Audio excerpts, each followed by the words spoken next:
हाल ही में सरकार ने वक्फ संपत्तियों को लेकर एक बहुत बड़ा कानून बनाया है, वक्फ संशोधन अधिनियम 2025।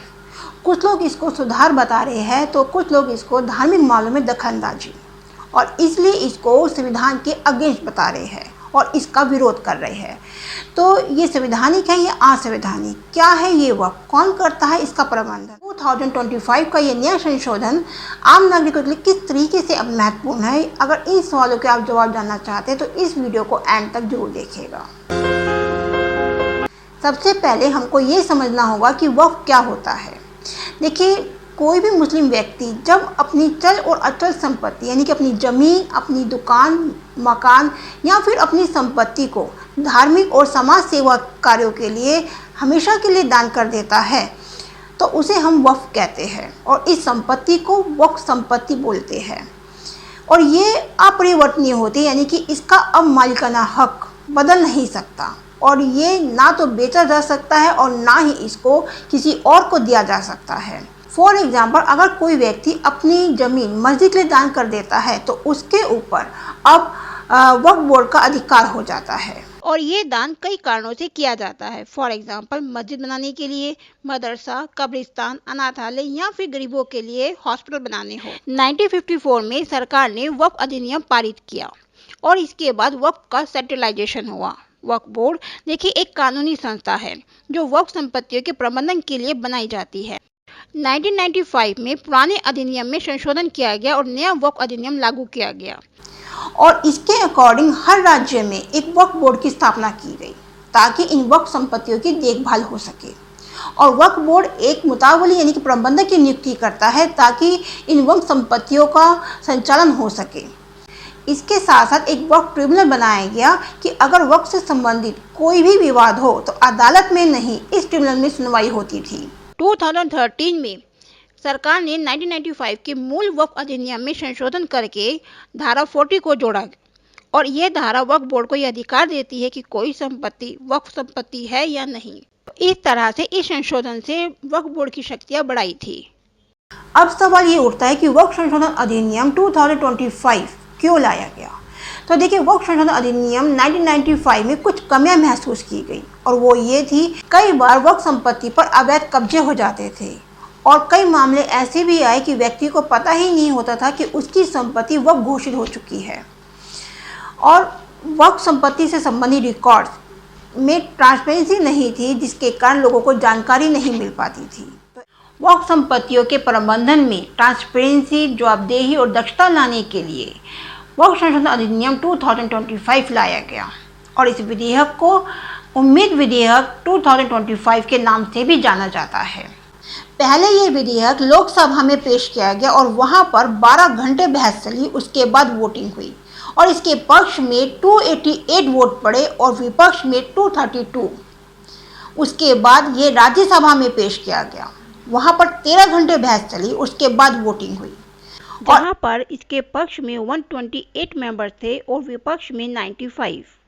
तो इस तरह से दोनों सदनों में लंबी बहस के बाद ये विधेयक पारित हुआ, और उसके बाद राष्ट्रपति मुर्मू के मंजूरी मिलने के बाद ये ऑफिशियली कानून बन गया। अब इसमें कौन कौन से नए बदलाव किए गए। तो देखिए, सबसे पहला बदलाव ये किया गया कि धारा 14 में संशोधन किया गया, जिसके अंदर वक्फ बोर्ड को ये अधिकार दिया गया था कि वो किसी भी संपत्ति को वक्फ घोषित कर सकता है। तो अब ये अधिकार समाप्त कर दिया गया। अब किसी भी कानूनी प्रक्रिया के बिना वक्फ बोर्ड किसी संपत्ति को वक्फ घोषित नहीं कर सकता। इसके अलावा वक्फ बोर्ड में गैर मुस्लिम की नियुक्ति को अनुमति दी गई।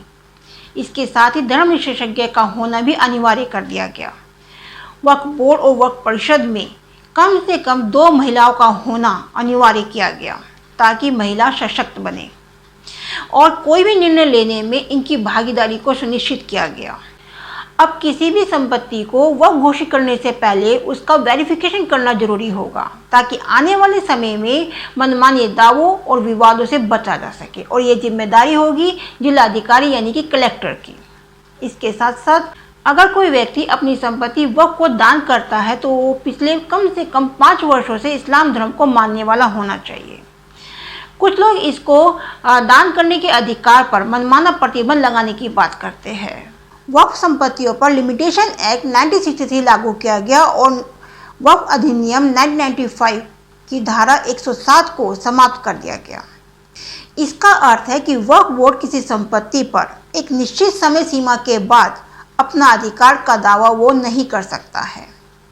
अब आदिवासी क्षेत्रों की जमीन और संपत्ति को वक्फ संपत्ति घोषित करने पर रोक लगा दी गई ताकि आदिवासियों के भूमि और अधिकारों की रक्षा की जा सके। देखिए, इस संशोधन का बहुत विरोध हुआ है और अब भी हो रहा है। जैसे कि विपक्षी दल इस विधेयक को माइनॉरिटी, विशेषकर मुस्लिम समुदाय के अधिकारों पर हमला बता रहे हैं। All India Muslim personal law ने भी इसका बहुत विरोध किया है। इसे इस्लामी मूल्यों, धर्म, धार्मिक स्वतंत्रता और सांप्रदायिक सद्भाव के साथ साथ भारतीय संविधान के मूल ढांचे पर हमला बताया है और इस विधेयक को पूरी तरीके से समाप्त करने की मांग की है। उनका मानना है कि वक्फ बोर्ड की आज़ादी जो है वो छीनी जा रही है। वक्फ बोर्ड में गैर मुस्लिमों का होना, उनका दखल देना गलत है।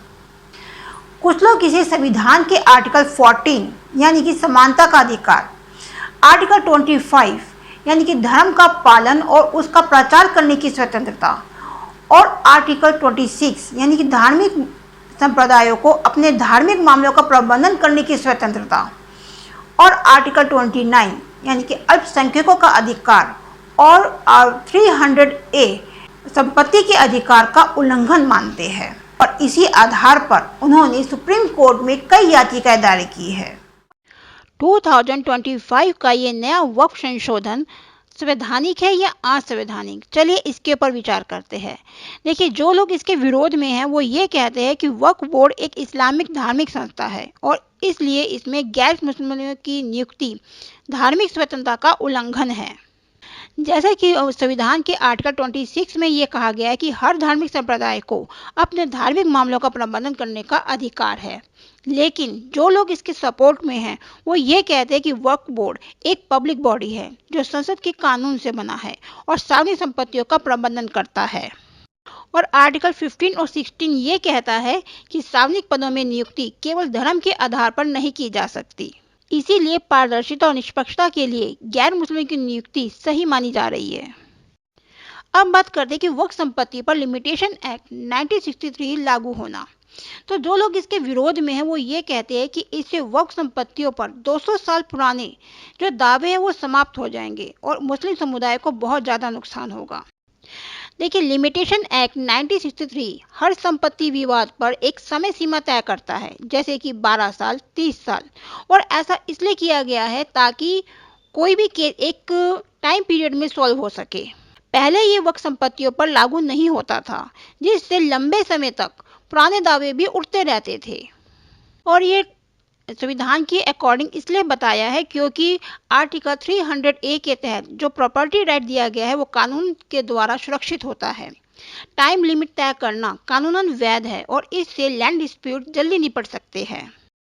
तो इस तरह से कुछ लोग इसको संविधान के अकॉर्डिंग बता रहे हैं तो कुछ लोग संविधान के अगेंस्ट। गवर्नमेंट का क्या मानना है कि इस कानून से वक्फ संपत्तियों का मिसयूज जो है वो रुक जाएगा। इससे महिलाओं और पिछड़े मुस्लिम समुदायों को अधिकार मिल जाएंगे, भ्रष्टाचार कम होगा और गरीब लोगों को लाभ मिल सकेगा। इन वक्फ संपत्तियों का ऑनलाइन रिकॉर्ड रखा जाएगा जिससे सरकारें इन वक्फ बोर्ड के निर्णयों की समीक्षा कर सकती हैं। इस तरह से वक्फ संशोधन अधिनियम 2025 को लाने का मकसद ये है कि इन वक्फ संपत्तियों का सही से प्रबंधन हो सके, महिलाओं को अधिकार मिल सके, ट्रांसपेरेंसी लाई जा सके और समाज के सभी वर्गों की वक्फ बोर्ड में भागीदारी हो। तो कुल मिलाकर सरकार ये कहती है कि ये सुधार है ट्रांसपेरेंसी के लिए, लेकिन विपक्ष ये कहता है कि ये धार्मिक मामलों में दखलंदाजी है। तो अब सुप्रीम कोर्ट पर डिपेंड करता है कि भविष्य में क्या होगा। आपको क्या लगता है कि क्या ये संशोधन आम जनता को न्याय दिला पाएगा? क्या यह धार्मिक संस्थानों और नागरिकों के बीच एक संतुलन बना पाएगा? प्लीज़ अपने विचार कमेंट बॉक्स में जाके जरूर बताइएगा और अगर ये वीडियो आपको अच्छा लगा हो तो प्लीज़ लाइक और शेयर करें और इस चैनल को सब्सक्राइब करना ना भूलिएगा।